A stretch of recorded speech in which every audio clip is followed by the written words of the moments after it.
Hello, my friend. Carl Michael Pilsel here, coming to you again today through this video, one of 26 in this series, The ABC Leader.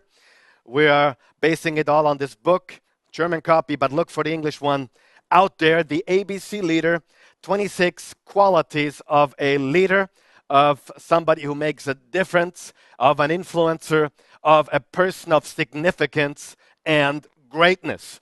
Now, I'm very, very glad to be part of IBB Talks because I believe in this vision of strengthening businesses, strengthening entrepreneurs all around the globe. And I'm so happy to be part of it and having the great honor and privilege of being asked to do these 26 videos on leadership. Today, the word is passion. The letter is P, the word is passion. And passion is something you see in every great leader. You see a passionate person. When you see a true leader, you see somebody who has great passion. Now, passion is not what you might think it is. It's not like woo and excited and boom and bum. Many such people, you see them excited one moment and depressed the other moment. But let me tell you something. I wrote down 4 people in my life up till now, and most of these people are from my youth. A couple of them are from my adult life.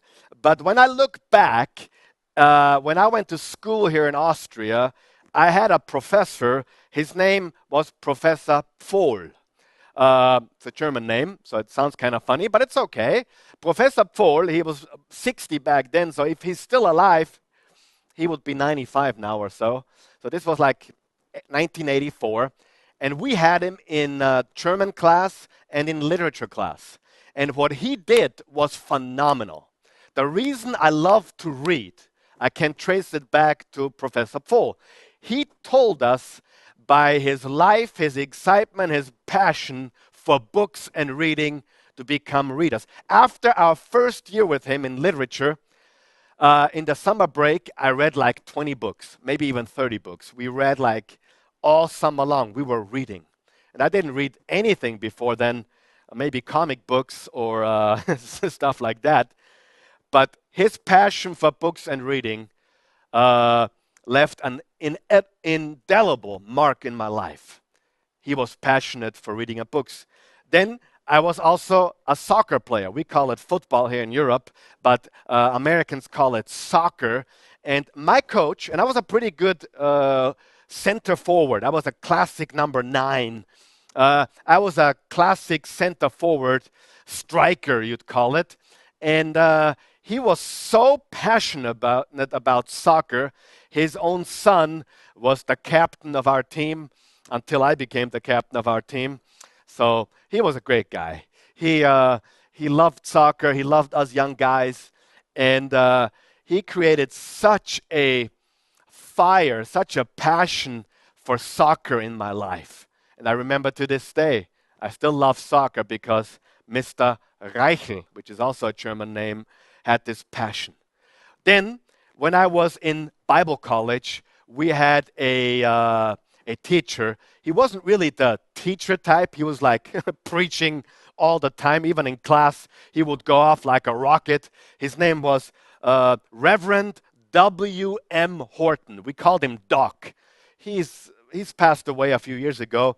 He was in his 70s when I had him in 1990 and 1991 when I went through Bible college in Oklahoma. And he fired us up for preaching.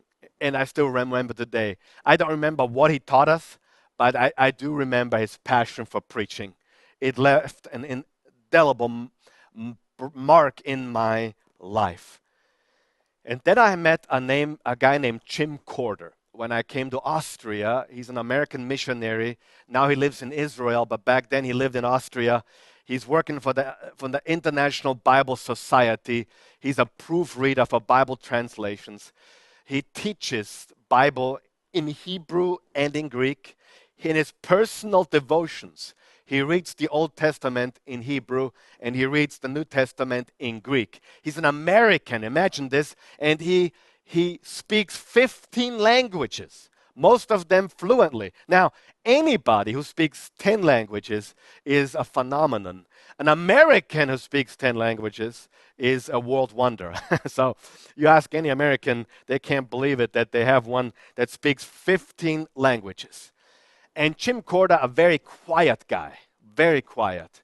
But when you ask him anything about the Bible, even though you're still quiet, you could feel the passion for the Bible.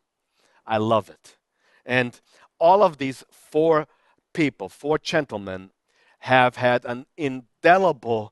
left an indelible mark in my life because of their passion. So in this video, I'm not going to give you tips and tricks, so many, but I'm going to just tell you from my life. They all have influenced me greatly, not through their knowledge, but through their passion. And passion is the common denominator in all of greatness. You look at a great musician, you look at a great preacher, you look at a great business person, you look at a great athlete, and the difference is passion. See, there's many talented people, I see them all the time, but they're holding back sometimes. They're holding a little bit back, they're not quite all in. And that really is the difference. I've seen it. Jim Corda, as quiet as he was, the Bible was everything. So passion produces power. Passion propels us forward. Passion is like fuel. Passion ignites others. Passion starts in the heart. Let me ask you two questions. Number one, what are you passionate about? Maybe you have it already. If not, second question, what could you be passionate about? See, there is something in you, I believe it. But many have it suppressed. Many have it dormant. You have to awaken this giant within and get passionate about something. Because one of the saddest things I see is people with such great potential, such great abilities, so many great gifts, but somehow the passion inside them sleeps. So awaken it. And if you have a passion, go for it. Go for it single-heartedly. If you don't have it yet, look for it. It is in there, guaranteed. You just have to ask the question, what could I be passionate about if I really looked?